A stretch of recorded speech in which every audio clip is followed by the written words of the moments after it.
Salut capitaine Bombo et tout, joyeux anniversaire. J'espère que tu passes une bonne journée d'anniversaire. Je t'embrasse très fort, Capi. Courage.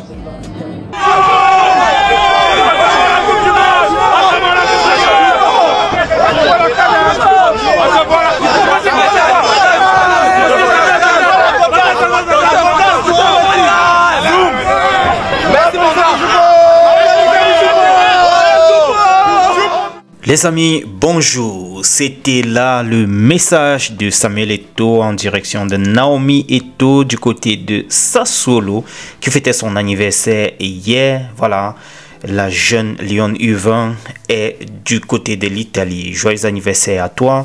Choupo-Moting également qui était en pleine communion avec ses fans du côté des États-Unis. Lui qui de plus en plus fait parler de lui dans le championnat. En tout cas, va de l'avant.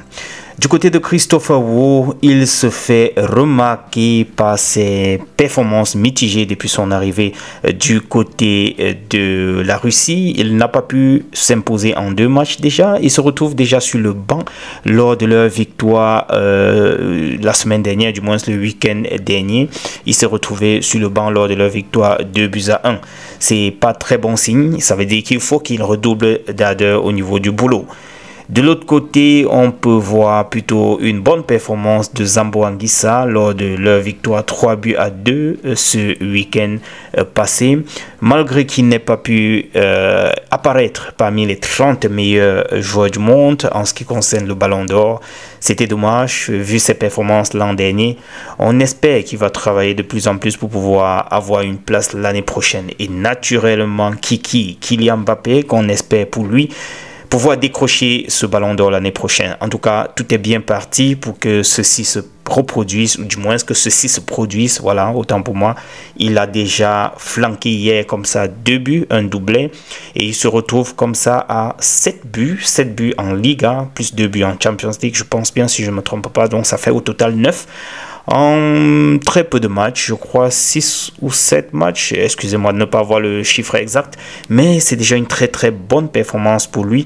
À côté de lui, il y a Carl Eyon qui a également marqué contre le Real, il faut le mentionner. Hier, c'était 4 buts contre 1 face à Levante. Et lui, c'était le seul à marquer le but pour pouvoir délivrer le sang d'âme lors de cette rencontre-là. Alors, il y a quelques petites rumeurs qui annoncent Aboubakar du côté de Azerbaïdjan. Bon, cela ne reste encore non confirmé. C'est, comme je dis, des petites pages, quelques petites pages annoncent cela. On va voir ce que cela va donner dans les prochains jours si cela est avéré. Entre-temps, c'est l'Africa Foot qui invite tous les clubs de MTN, voilà, MTN Elite One, à s'enregistrer comme ça, enregistrer le joueur au plus tard le 3 octobre à 23h, autant pour moi le 4 octobre à 23h59. Voilà, ils sont appelés donc à aller enregistrer tous leurs joueurs afin que le championnat puisse mieux et bien se préparer. Les amis, retrouvons-nous dans un autre tour de partage. D'ici à là, portez-vous bien. Ciao.